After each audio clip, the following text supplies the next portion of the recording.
एक दो नहीं, पूरे 1009 बार हुए फेल। एक इंसान आखिर कितनी बार फेल हो सकता है?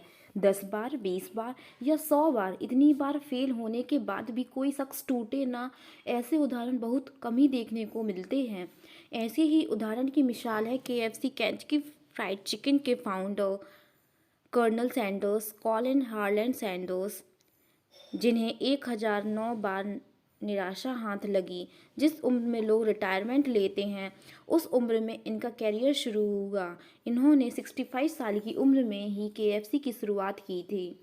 तो आइए जानते हैं कैसे एक के बाद एक कर्नल सैंडर्स को मिलती रही असफलताएं और फिर एक दिन चमक उठे उनकी किस्मत। 7 साल की उम्र में ही वे अच्छे कुक बन गए थे। कर्नल हारलैंड सैंडर्स का जन्म 1890 में अमेरिका के इंडियाना में हेनरीविले में हुआ था। 6 साल की उम्र में ही उनके पिता की मौत हो गई थी।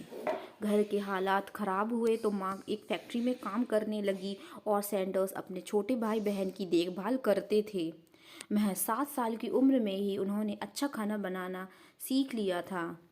12 साल की उम्र में उनकी माँ ने दूसरी शादी कर ली। उनके सौतेले पिता को हारलैंड सैंडर्स पसंद नहीं थे, जिसके चलते वह अपनी आंटी के पास रहने लगे और एक फार्म में काम करने लगे।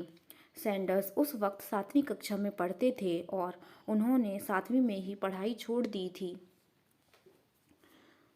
इसके बाद वह तमाम तरह के काम करते रहे। सेना में भर्ती हुए लेकिन वहां से निकाल दिए गए। कुछ वक्त रेलवे में काम किया।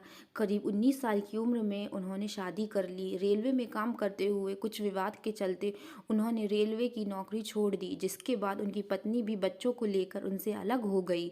अपने जीवन में उन्होंने और भी तमाम छोटे मोटे काम किए। कभी इंश्योरेंस भेजा तो कभी क्रेडिट कार्ड बेचे, यहाँ तक कि टायर बेचे, लैपटॉप बनाए और नाव चलाने जैसे कामों में भी उन्होंने हाथ आजमाया। कहीं भी उनकी दाल नहीं गली। सैंडर्स की जिंदगी 1930 में पहली बार पटरी पर आती दिखी, जब उन्होंने केंटकी के कार्बन में एक गैस स्टेशन खरीदा। बहुत से यात्रियों ने उनसे कहा कि वह एक रेस्टोरेंट भी खोलें।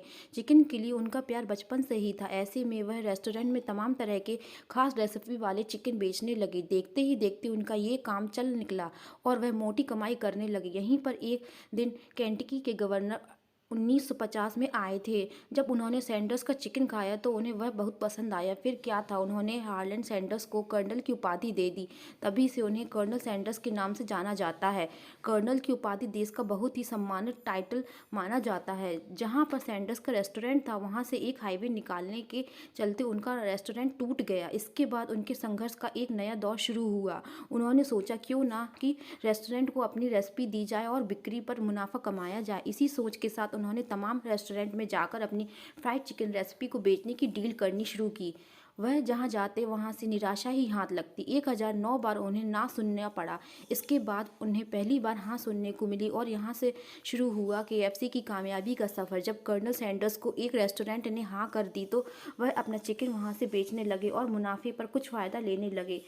वह रेस्टोरेंट को मसाले का पैकेट भेजते जिससे उनकी रेसिपी खुफिया रही थी और साथ ही लोग को बेहतरीन स्वाद भी मिल रहा था।